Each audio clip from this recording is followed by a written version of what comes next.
Listen carefully and answer questions 1 to 4. Good morning, Campus Flat Agency.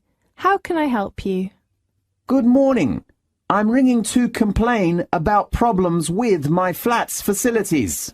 Fine. May I take down your details first? Yes. What's your name? Kevin Green. OK, Kevin. And your address? I live in International House in the South area. Your room number? My room number is 16C. On which floor? The 3rd floor. OK. 3rd floor, room 16C. Are you a registered student at the university? Yes, I am. What's your registration number? It is KG6037. OK. What's your faculty? Computer science. How long is your flat lease? I'm not sure. Let me check. It is 1 year. How long have you been in the flat? Just 2 months. Now, look at questions 5 to 10.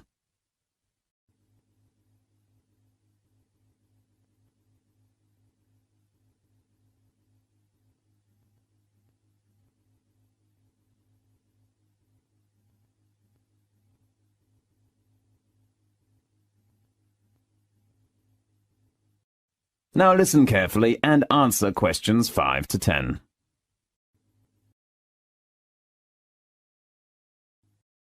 Well, what are the problems that you've been having? The first thing is the bathroom tap. Let me take notes. Tap in your bathroom. What's wrong with it? It is leaking. I'd really hope to get that replaced right now. OK. How about this afternoon?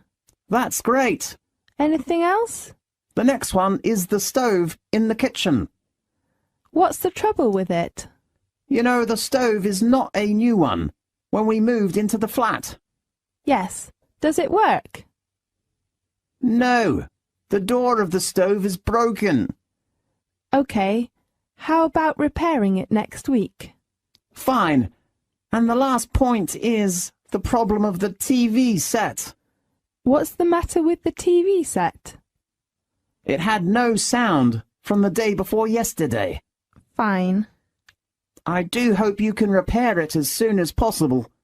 You know, there will be a very good football match on tomorrow evening. We all hope to watch it. OK. How about we repair it at the same time as your stove? Great. Anything else? No, just 3 items. OK. We will get a repairman over to you tomorrow afternoon. Are you available at that time? I will return to the flat at about 4 o'clock. So, how about 5 o'clock? Fine. You can contact the repairman if your time will be changed. OK. His phone number is 654 33747. Right. Do you have any questions? Let me think. Yes. How about the repair fee? Usually, the price is at least £5, but you just used 2 months, so we offer free repair. That's so great. Thank you very much. You're welcome. Goodbye. Goodbye. This is the end of section 1. You now have half a minute to check your answers.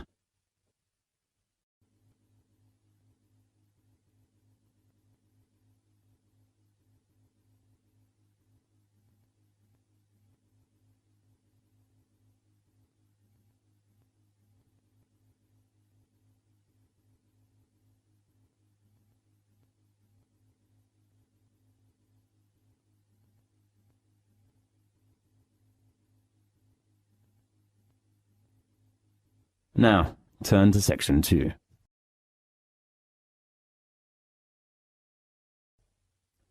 Section 2.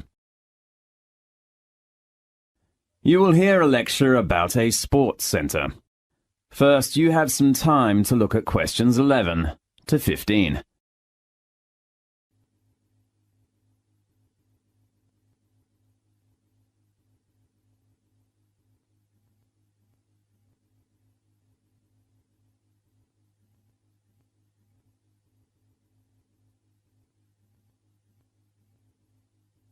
Now, listen carefully and answer questions 11 to 15. Welcome to the Edge Climbing Center. I'm Jason White, Manager Assistant. I'd like to give you an introduction about the Climbing Center. The Edge Climbing Center was opened in 1994 and reconstructed and doubled its original size in 1998. The Edge is a founder member of the Association of British Climbing Walls and supports the work of the British Mountaineering Council. As you know, climbing is a great activity for keeping fit and healthy. So we aim to provide a climbing experience that is enjoyable, imaginative, and challenging. Let's begin with our facilities. The first one I'd like to introduce you to is the main hall. With over 150 routes, the main hall packs in a huge variety of climbs on featured and flat panels. Our facilities are continuously developing and feature a 13-meter articulated wall that can rotate to minus 45 degrees. Easier routes can be top-roped. Other routes have quick draws in place of the lead climber. We think we have every angle covered. Our bouldering area is one of the best of its kind in the country. A mixture of flat panels and featured walls provide overhanging cracks, flakes, pockets, and corners. There are angles to suit everyone, from the beginner to the most experienced climber. Located just next to our bouldering area is the small warm-up wall. You can climb at an easy standard to get those bones moving. There are lots of big holds and small crimps. In addition, it is also equipped with top ropes that are ideal for demonstrating techniques to novices. Our cafe is a relaxing place to have a rest between climbs with plenty of choice. We sell tea, coffee, and soft drinks, as well as a range of mouth-watering cakes. The Edge has 2 changing areas located on the upper floor. There are also toilets, washing facilities, and lockers. Locker keys are available from reception.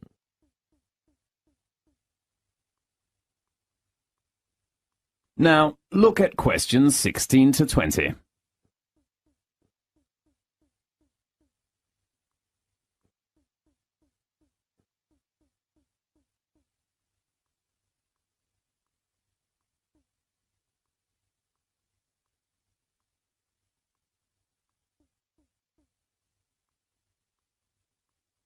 Now listen carefully and answer questions 16 to 20. At the Edge, you can pay per visit or save on course fees by becoming a member. We have 3 types of membership. Gold membership is ideal for regular visitors. Our Gold membership packages are available for 6 to 12-month periods. You should pay £18 for half a year and £30 for 1 year. You do not need to pay any course fees. The fee of our 12-month Silver membership package is £20. Climbers have to pay £1 for each course. Both Gold membership and Silver membership is offered to climbers over the age of 18. Meanwhile, younger climbers, aged from 14 to 17, should try the Bronze membership, which is more suitable. It has the same period and price as the Silver membership. We open at 10 a.m. in the morning to 10:30 in the evening, from Monday to Friday. We are open until 8 o'clock in the evening on weekends. Please pay attention. we do not open on bank holidays. We also offer training courses which are designed for inexperienced climbers on Monday and Wednesday evening. You can choose outdoor course or indoor course, depending on your needs. Usually, the indoor course is suitable for beginners. If you want to know more details about it, please visit our reception. Miss Morris will give you a hand. Thanks for attending the introduction lecture of the Edge Climbing Centre. I hope you will enjoy our facilities in the future. This is the end of section 2. You now have half a minute to check your answers.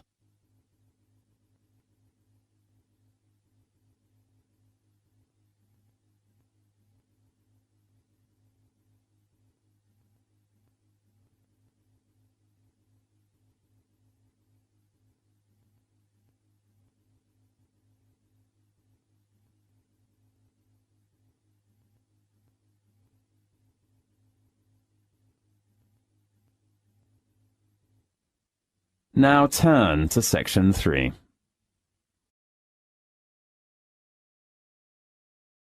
Section 3. You will hear a lecture about a university library.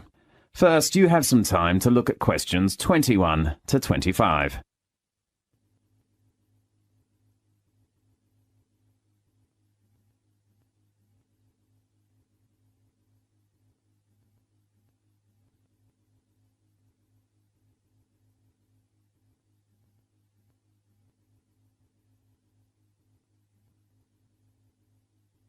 Now, listen carefully and answer questions 21 to 25. Well, first of all, welcome to the orientation tour of University Library. I'm David White, a library staff here. I know all of you are new students. You will probably need some sort of guidance to help you to use the library effectively for your studies and research. Today, I'd like to introduce you to the different parts and functions of the library. Now, let's start on a tour from the entrance here. As you can see, there are 3 floors. First of all, I will introduce you to the ground floor. There are 3 parts of the ground floor. The first one that we face now is the reception. It supplies library information to all visitors. As a new student, you should apply for your library card first before using the library resources. Remember to take one passport photo and your union card when you come here to register. Next to it is the computer section on the right entrance. As you see, there are 10 computers for students to search library resources, such as reference books. You can also search the library information by using your own laptop in the house, but you should get your username and password when you register in the computer center tomorrow. The last section on the ground floor is the leisure bar. We make sure there is no food or drink in our reading room. If you are hungry, you can go to the leisure bar on the corner of the ground floor. It is a relaxed place. Drinks and snacks are supplied there. The large section on the second floor, located in the center, is called the reference room. You will find all kinds of textbooks, literature materials, or dictionaries in the room. Near to it is a small room called the closed reserve room. According to library rules, important reference books cannot be taken away from the library, so students have to sit in the closed reserve room to read. Now look at questions 26 to 30.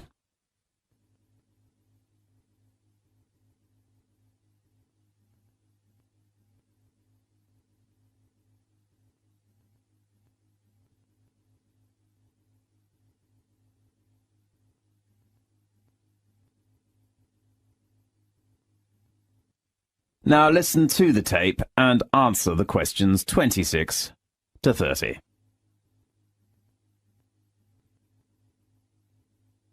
The room opposite to the closed reserve room is the periodical room. We offer various current or back newspapers, magazines and journals. There is a small room called the audio-visual room next to it. You can find tapes or CDs or watch videos in there. If you want to photocopy some materials, you can go to the photocopy room on the right corner beside the stairs. We offer 5 computers, 4 photocopiers, and 4 laser printers there. You should deposit money in your library card first and then swipe your card before using the photocopier or printer. There are some rules. The first rule is that we do not accept coins. The second rule is to limit your session to half an hour at a time when the photocopier is busy or the printer is busy. The last important rule is that please do not start printing less than 10 minutes before the library closes. The reading room and meeting room are both located on the top floor. Now, we are in the big reading room with a glass roof. As you see, it is very bright and quiet in here. You can read books while enjoying the sunshine. The last section I wish to introduce to you is the conference room. There are some different size rooms with a round work table and multimedia equipment for teachers and students to do group work. Okay, let's talk about some warnings. First of all, you can reserve any reference book if they are on loan, but the available time is only 48 hours. If you cannot come to the reception to take your reserved books, you will miss out. Then, if your book is recalled by the library, you have to return it within 7 working days. Otherwise, the book is overdue, and you will have to pay a fine. The other thing is your library card. All records of using library resources are in your card. I hope you can keep your card safely. Especially, do not leave it in your student locker. If you lose it, please come to our reception to report the loss and apply for a new one in order to avoid further trouble. Good. Well, that's the end of the tour of the library. You can look around for yourselves now, and if you have any questions, please ask the advisor at the reception. This is the end of section 3. You now have half a minute to check your answers.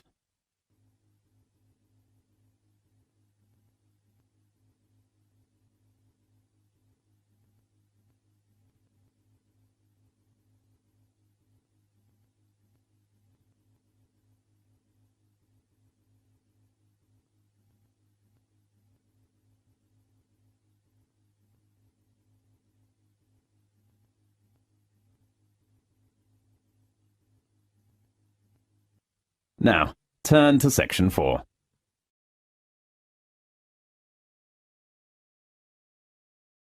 Section 4. You will hear a lecture about British holidays. First, you have some time to look at questions 31 to 40.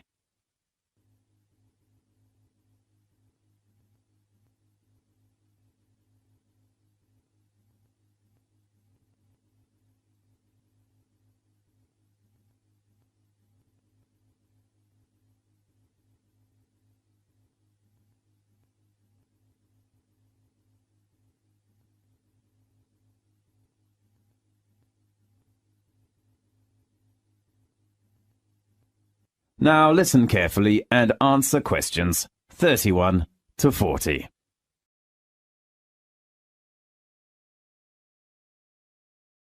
British celebrate many religious, historical, social, and cultural holidays throughout the year. Some holidays marked on calendar are celebrated throughout the country. Others are based on local customs and traditions which reflect the variety of experience in different regions. Britain remains mainly a Christian nation, but most Britons do not go to church regularly or engage in Christian worship. Because of immigration and changing beliefs, most of the world's religions are practiced in Britain, such as Hindu, Judaism, Muslim faith, and the Sikh. Christmas is the biggest and best-loved British holiday. While Christmas has a Christian meaning, it commemorates the birth of Jesus Christ. People usually celebrate Christmas by decorating homes and workplaces with colored lights and Christmas trees and ornaments and exchanging gifts. There are 3 traditional Christmas activities in Britain. One is the Christmas pantomime, a comical musical play. Another British Christmas tradition is to hear the Queen give her Christmas speech over television and radio. The British Queen is also the Queen of other nations, such as Canada and Australia, and so her speech is broadcast to millions of subjects throughout the world. The third British Christmas tradition, which is also celebrated in countries with British heritage, is Boxing Day, which falls on the day after Christmas. People used to give Christmas gifts or money to their staff on Boxing Day. However, a new Boxing Day custom has emerged. It is shopping. But for most people, it is a day of visiting, eating, and relaxing. For churchgoers, the biggest holiday is Easter, not Christmas. It is the most important Christian festival in Britain. Easter commemorates the crucifixion and resurrection of Jesus Christ. Easter is in the spring, when universities and schools are closed for breaks. During the Easter period, Christians attend many church services and charity activities. Easter eggs are the main symbol of Easter. As time goes on, nowadays, people give each other chocolate or candy for Easter. There are some local festivals and holidays in England, Wales, Northern Ireland, and Scotland. People can know about the different culture and customs of the 4 nations of the United Kingdom. Many festivals and customs have been invented, adopted, and used to serve political or religious functions in times of conflict. Special days in England and Wales show their national pride in their unique languages and cultures and remind people that there is much more to the UK than the English and England.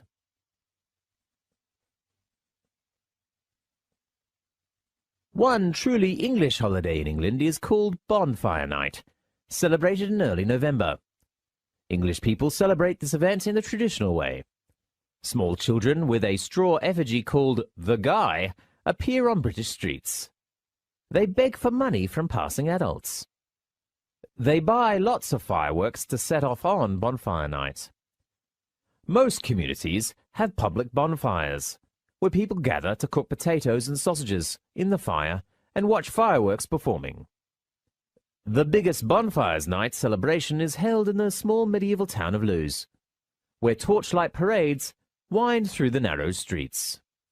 Northern Irish Catholics celebrate the birthday of the patron saint of Ireland, St. Patrick, on the 17th of March of each year. Patrick was a Catholic bishop who lived in the 5th century and is thought to have brought Christianity to Ireland. He lived in Great Britain, but was captured by Irish raiders and became a slave at the age of 16. He eventually escaped and returned to Britain. However, he accepted the invitation of the Irish and returned to Ireland to begin his successful missionary career. Most British people welcome the coming of the new year. In Scotland, New Year's Eve is called Hogmanay. It is on the 31st of December and is the major winter celebration. But Christmas is very quiet. How Hogmanay is celebrated varies through Scotland, but one widely practiced custom is first footing.